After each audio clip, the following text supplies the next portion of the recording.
આજે આપણે બનાવીશું સેવ ઉસળ। આ સેવ ઉસળમાં આપણે ટામેટાં પણ નથી લેવાના, ડુંગળી પણ નહીં, અને લસણ પણ નહીં, અને બટેકા પણ નહીં। આની અંદર ફક્ત આપણે બાફેલા વટાણા છે, 5 કલાક પલાળ્યા હતા, પછી એને 5 સીટી વગાડી છે। પછી એમાં આપણે આંબલીનું પાણી લેવાનું છે, અને આ સૂકો મસાલો આપણે બનાવીશું। એમાં ધાણા છે, જીરું છે, ગરમ મસાલો છે, હિંગ છે, લાલ મરચું છે, મરી છે, લવિંગ છે, તજ છે, ખાંડ અને સૂંઠ પાવડર, આ બધું આપણે મિક્સરમાં ગ્રાઇન્ડ કરશું। આ મસાલો સેવ ઉસળનો મસાલો છે। મિક્સરમાં આપણે મસાલો ગ્રાઇન્ડ કરી દીધો સેવ ઉસળનો। હવે આપણે ગેસ ચાલુ કરીશું, તેલ ગરમ કરશું, નાખીશું, થોડીક રાઈ નાખીશું, અને આપણે ધાણા જીરું પાવડર આમાં નાખી દઈશું। એકદમ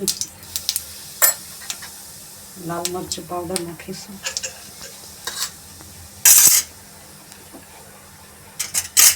હવે આપણે આ વટાણાનું નાખીશું।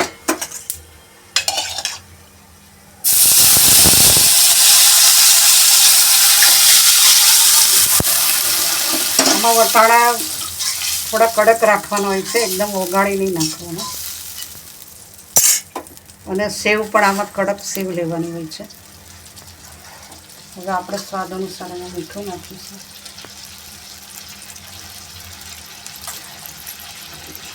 સેવ ઉસળનો મસાલો આપણે નાખીશું।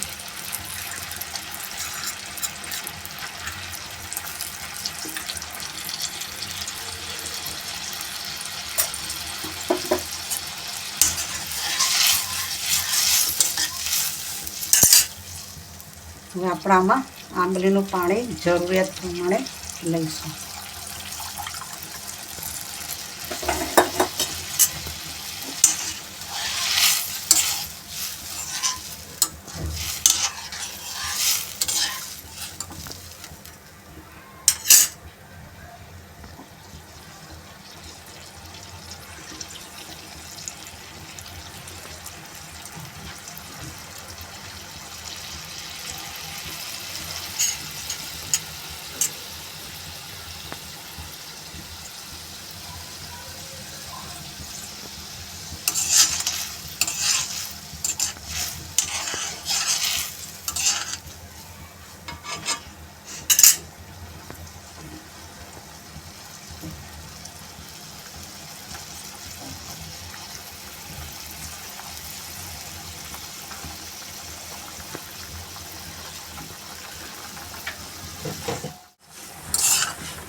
એમાં નાખવાની તરી બનાવીશું। આ જેને વધારે તીખું ખાવું હોય એ લોકો જ આનો ઉપયોગ કરી શકે। આપણે તેલ ગરમ કરવા મૂકી દીધું છે,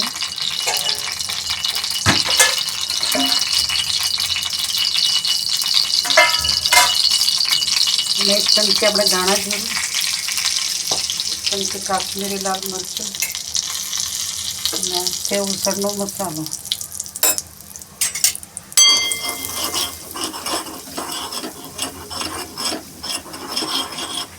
હવે આપણે એને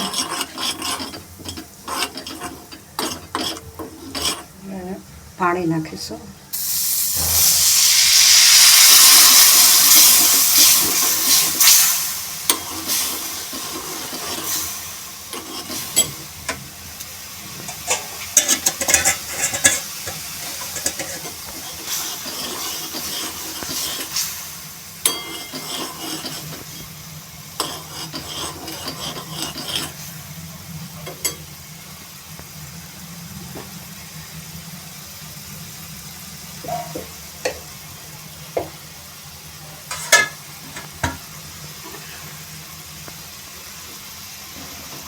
હવે તેલ છૂટું પડે એટલે આપણી તરી તૈયાર થઈ ગઈ।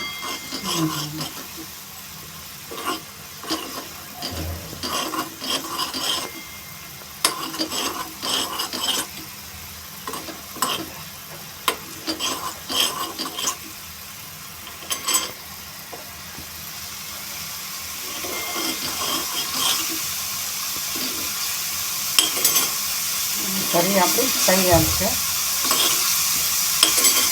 ગેસ બંધ કરી દઈશું.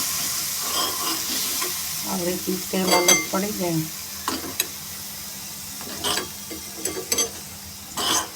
જેને તીખો વધારે ખાવો એ થોડું આ 1 ચમચી રેડી શકે. હવે આપણે સેવ ઉસળ તૈયાર કરીશું.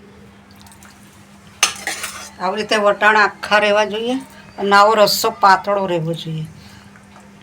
આ સેવ ઉસળમાં આ રીતનું હોય છે, રસ્સો પાતળો હોય છે.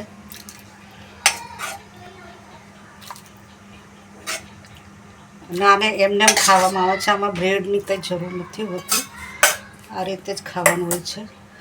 જો આપણે તીખું વધારે કરવું હોય તો આમાં તરી એડ કરી શકીએ આપણે.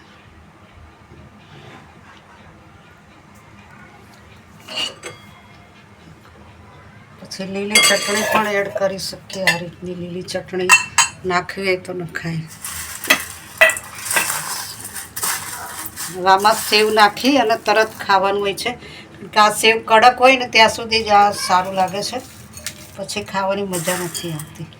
આ સેવ કડક જ છે. સેવ ઉસળ તૈયાર છે.